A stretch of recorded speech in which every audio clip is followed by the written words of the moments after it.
For this lesson, I'm working with the 0601 Basic Correction Options Premiere Pro project file. You can find this with the media associated with this lesson. Just double-click on it to open it in Premiere Pro.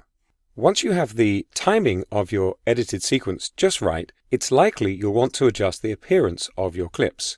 There are a wealth of special effects available in Premiere Pro, but we're going to focus on the Lumetri Color panel. The first clip in this Ninja Sonic sequence is a little dark. I'm going to switch to the Color workspace, and this brings up the Lumetri Color panel. If it doesn't, just be sure to click on the panel menu here in the Workspace panel and choose Reset to Saved Layout. In the Color workspace, clips are selected automatically when the timeline playhead moves over them. See, as I drag across here, each clip is highlighted. This is based on the track selection buttons. That's this column here where the track names are. And it's worth noting that these are distinct from the buttons to the left, which are the available source selection buttons.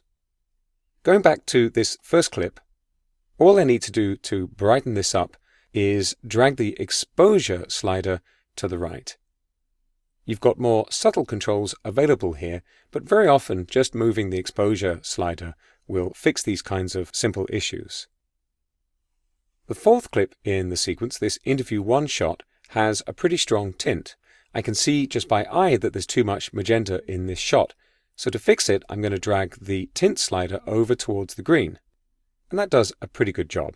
You'll notice that each section in the Lumetri Color panel, here you see we've got Basic Correction, Creative, Curves, and so on, has a checkbox to enable or disable it. So if I disable the Basic Correction, you can see the original state of the clip, and if I enable it, you can see the result after I've adjusted the settings. This is pretty useful to compare the before and after. I'm going to reset this tint control by double-clicking on it. That sets it back to the default of 0. And now I'm going to use this eyedropper to automatically adjust the color.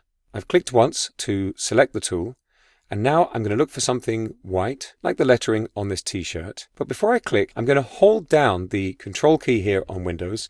This would be the Command key on macOS. And you can see when I do that, I get a larger eyedropper. This means Premiere Pro will take a 5x5 pixel sample, getting me an average of the colors. And this will often give you a more accurate result, particularly if you're working with noisy footage. I'm going to click, and automatically you can see we've got a better result, and both the temperature and tint sliders have been adjusted. I have a second sequence in this project, travelogue sequence. It's here in the bin as well. And the last shot in this sequence is a little bit flat.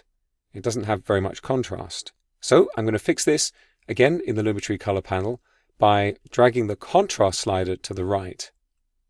And that looks pretty good. If I drag this all the way over, you'll notice that we begin to get some crushed colors, which might be a desired look. It looks a little bit more filmic perhaps, but on this occasion I'm going to pull it back a little to get something a little more natural looking. Now that I'm happy with the adjustments I've made, I'm going to go back to the editing workspace and continue with my project.